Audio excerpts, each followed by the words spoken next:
नमस्कार दोस्तों, मैं रमन कुमार स्वागत करता हूं आपका अपने YouTube चैनल में। दोस्तों, आज की इस वीडियो में अपन लोग शरीर रचना एवं क्रिया विज्ञान के प्रश्नों का अध्ययन करने जा रहे हैं। दोस्तों, आज की ये वीडियो आपके लिए बहुत ही इम्पोर्टेंट सिद्ध होगी।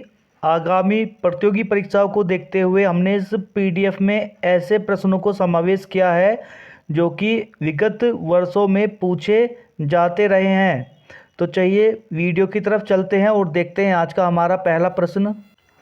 आज का हमारा पहला प्रश्न है, कोशिका का अध्ययन कहा जाता है। 4 ऑप्शन दिए गए हैं। पहला ऑप्शन है साइटोलॉजी, दूसरा ऑप्शन है बायोलॉजी, तीसरा ऑप्शन है हिस्टोलॉजी, चौथा ऑप्शन है इनमें से कोई नहीं। तो दोस्तों, कोशिका का अध्ययन साइटोलॉजी कहलाता है। ऑप्शन ए यहाँ पर करेक्ट हो जाएगा। तो दोस्तों, साइटोलॉजी में हम लोग कोशिका का अध्ययन करते हैं, वहीं बायोलॉजी में हम लोग जंतु विज्ञान एवं वनस्पति विज्ञान का अध्ययन करते हैं, वहीं हिस्टोलॉजी में हम लोग ऊतक विज्ञान का अध्ययन करते हैं, ऊतकों का अध्ययन करते हैं। याद रखिएगा, उपरोक्त प्रश्न का ऑप्शन ए करेक्ट हो जाएगा। नेक्स्ट प्रश्न पे चलते हैं। नेक्स्ट प्रश्न है, निम्न में से कौन सा जीवन का बिल्डिंग ब्लॉक कहलाता है। 4 ऑप्शन दिए गए हैं। पहला ऑप्शन है जीन्स, दूसरा ऑप्शन है सेल, तीसरा ऑप्शन है पेशी तंतु, चौथा ऑप्शन है क्रोमोसोम्स। तो दोस्तों, बिल्डिंग ब्लॉक्स अपन लोग सेल को कहते हैं। ऑप्शन बी यहाँ पर करेक्ट हो जाएगा। तो दोस्तों, कोशिका को समस्त जीवों के जीवन की संरचनात्मक एवं क्रियात्मक जैविक इकाई माना जाता है।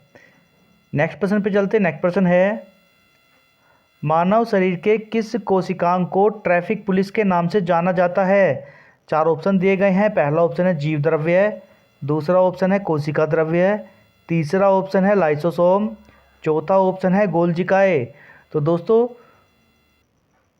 गोल्जिकाए को हम लोग ट्रैफिक पुलिस के नाम से भी जानते हैं। मानव शरीर के गोल्जिकाए कोशिकांग को ट्रैफिक पुलिस के नाम से जाना जाता है। यह विभिन्न कोशिकीय स्रावों के भरण, भंडारण एवं प्रसंस्करण के लिए एक तरह के स्टेशन के रूप में कार्य करता है।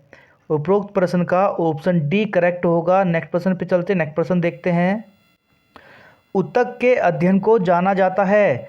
4 ऑप्शन दिए गए हैं। पहला ऑप्शन है हिस्टोलॉजी, दूसरा ऑप्शन है मायोलॉजी, तीसरा ऑप्शन है साइटोलॉजी, चौथा ऑप्शन है ऊपर लिखे सभी। तो दोस्तों, ऊतक के अध्ययन को हिस्टोलॉजी के नाम से जाना जाता है,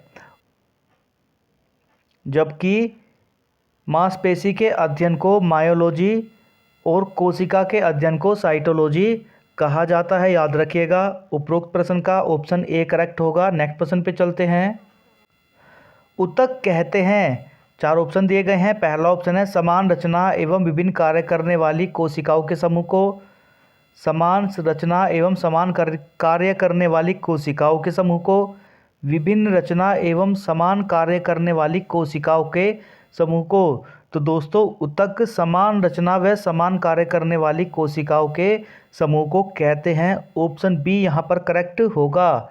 नेक्स्ट प्रश्न पे चलते हैं। नेक्स्ट प्रश्न है, कोशिकाओं के समूह को कहते हैं। 4 ऑप्शन दिए गए हैं। पहला ऑप्शन है हृदय, दूसरा ऑप्शन है ऊतक, तीसरा ऑप्शन है मांसपेशी, चौथा ऑप्शन है हड्डियां। तो दोस्तों, कोशिकाओं के समूह को ऊतक कहा जाता है। ऑप्शन बी यहाँ पर करेक्ट हो जाएगा। नेक्स्ट प्रश्न पे चलते हैं। नेक्स्ट प्रश्न है, एटीपी इनमें भंडारित रहता है। 4 ऑप्शन दिए गए हैं। पहला ऑप्शन है मांसपेशी, दूसरा ऑप्शन है पित्त की थैली, तीसरा ऑप्शन है पैंक्रियास, चौथा ऑप्शन है यकृत। तो दोस्तों, एटीपी मांसपेशीय कोशिकाओं में होता है। एटीपी का पूरा नाम एडिनोसिन ट्राइफॉस्फेट है। यह एक उच्च ऊर्जा अणु है जो सामान्यतः शरीर की सभी कोशिकाओं में भंडारित रहता है, लेकिन इसका अत्यधिक मात्रा में संचय मांसपेशी कोशिकाओं में होता है। अतः उपरोक्त प्रश्न का पहला ऑप्शन करेक्ट होगा। नेक्स्ट प्रश्न पे चलते हैं। नेक्स्ट प्रश्न है, इनमें से किस आधार पर प्रत्येक व्यक्ति को पहचानना और उनमें अंतर किया जा सकता है। 4 ऑप्शन दिए गए हैं। पहला ऑप्शन है छाया चित्र देखकर, दूसरा ऑप्शन है शरीर के प्रकार द्वारा, तीसरा ऑप्शन है विद्यालय के रिपोर्ट कार्ड द्वारा। चौथा ऑप्शन है डीएनए जांच के द्वारा। तो दोस्तों व्यक्ति को पहचाना जा सकता है डीएनए जांच के द्वारा। तो दोस्तों याद रखिएगा कि डीएनए की खोज जेम्स वॉटसन एवं फ्रांसिस क्रिक द्वारा 1953 में की गई थी और इन्हें इस खोज के लिए 1962 में नोबेल पुरस्कार से सम्मानित किया गया था। उपरोक्त प्रश्न का ऑप्शन डी करेक्ट होगा। आइए चलते हैं नेक्स्ट प्रश्न की तरफ। वंशानुक्रम व्यक्ति की जन्मजात विशेषताओं का संपूर्ण योग है। यह परिभाषा किसने दी थी? तो दोस्तों याद रखिएगा कि यह परिभाषा बी.एन. झा के द्वारा दी गई थी। नेक्स्ट प्रश्न पे चलते। नेक्स्ट प्रश्न है डीएनए का पूरा नाम है। 4 ऑप्शन दिए गए हैं। पहला ऑप्शन है डीऑक्सी क्लोरिक एसिड। दूसरा नाम है डीऑक्सी राइबो न्यूक्लिक एसिड। तीसरा ऑप्शन है डीऑक्सी न्यूक्लिक एसिड। चौथा ऑप्शन है डीऑक्सी न्यूक्लिक एसिड। तो दोस्तों याद रखिएगा कि डीएनए का पूरा नाम डीऑक्सी राइबो न्यूक्लिक एसिड होता है। ऑप्शन बी यहाँ पर करेक्ट हो जाएगा। नेक्स्ट प्रश्न पे चलते। नेक्स्ट प्रश्न है जो आनुवंशिक विशेषताएं रक्त वर्ग, त्वचा के रंग, बाल, मानसिक दक्षता आदि का निर्धारण करती हैं वे कोशिकाओं के अंदर मौजूद कतिपय सूक्ष्म कणों द्वारा नियंत्रित होती है जिन्हें कहा जाता है। तो दोस्तों इनको जीन कहते हैं। ऑप्शन बी यहाँ पर करेक्ट होगा। मानव में क्रोमोसोम की संख्या होती है। 4 ऑप्शन दिए गए हैं। पहला ऑप्शन है 22 जोड़े। दूसरा ऑप्शन है 23 जोड़े। तीसरा ऑप्शन है 24 जोड़े। चौथा ऑप्शन है 46 जोड़े। तो दोस्तों याद रखिएगा कि मनुष्य में गुणसूत्रों की संख्या 23 जोड़े होती है। ऑप्शन बी यहाँ पर करेक्ट हो जाएगा। वृद्धि को प्रभावित करने वाला कारक है। 4 ऑप्शन दिए गए हैं। पहला ऑप्शन है आनुवंशिकता। दूसरा ऑप्शन है पर्यावरण। तीसरा ऑप्शन है जलवायु। चौथा ऑप्शन है इनमें से सभी। तो दोस्तों आनुवंशिकता, पर्यावरण एवं जलवायु वृद्धि को प्रभावित करती है, इसलिए राइट ऑप्शन होगा ऑप्शन डी, इनमें से सभी। नेक्स्ट प्रश्न पे चलते हैं। नेक्स्ट प्रश्न है रंग वर्णांधता, कलर ब्लाइंडनेस में व्यक्ति किन रंगों में भेद नहीं कर पाता? 4 ऑप्शन दिए गए हैं। पहला ऑप्शन है लाल व हरा। दूसरा ऑप्शन है लाल व काला। तीसरा ऑप्शन है काला व हरा। चौथा ऑप्शन है काला व नीला। तो दोस्तों यदि किसी व्यक्ति को कलर ब्लाइंडनेस या रंग वर्णांधता की समस्या है तो वह लाल एवं हरे रंग में विभेद नहीं कर पाता।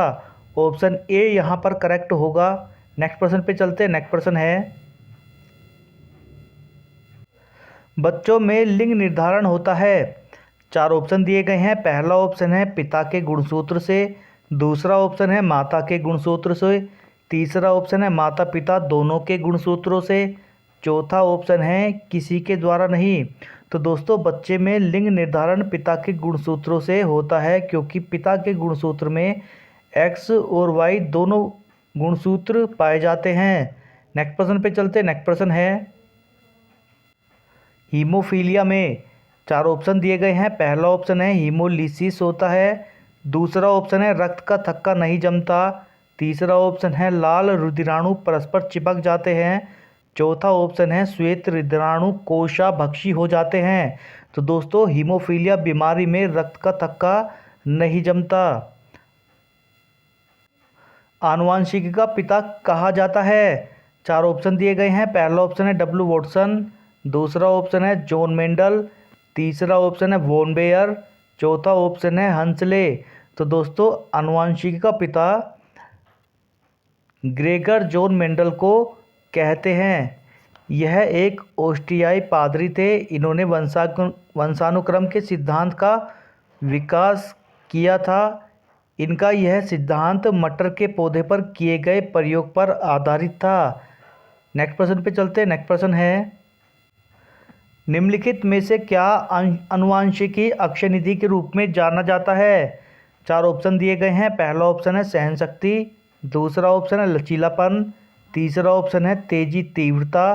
चौथा ऑप्शन है सामर्थ्य। तो दोस्तों आनुवंशिकी अक्षय निधि के रूप में तेजी अर्थात तीव्रता को जाना जाता है। नेक्स्ट प्रश्न पे चलते हैं। नेक्स्ट प्रश्न है, निम्नलिखित में से कौन सा वृद्धि के नमूने को नियंत्रित करता है? तो दोस्तों 4 ऑप्शन दिए गए हैं। पहला ऑप्शन है सेल, दूसरा ऑप्शन है जीन्स, तीसरा ऑप्शन है क्रोमोसोम्स, चौथा ऑप्शन है माइटोकॉन्ड्रिया। तो दोस्तों वृद्धि के नमूने को जीन नियंत्रित करता है। ऑप्शन बी यहाँ पर करेक्ट हो जाएगा।